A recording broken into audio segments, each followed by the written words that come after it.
On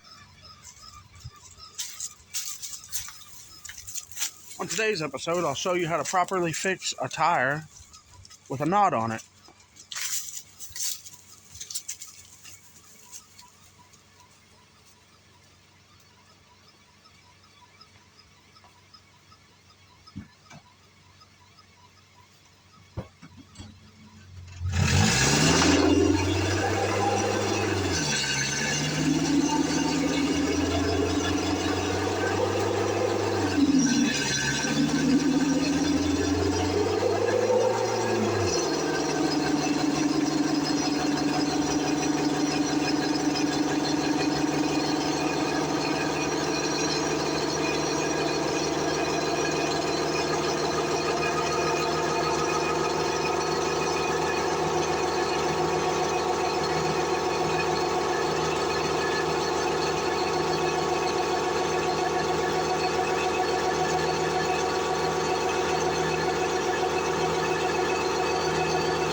And there you have it.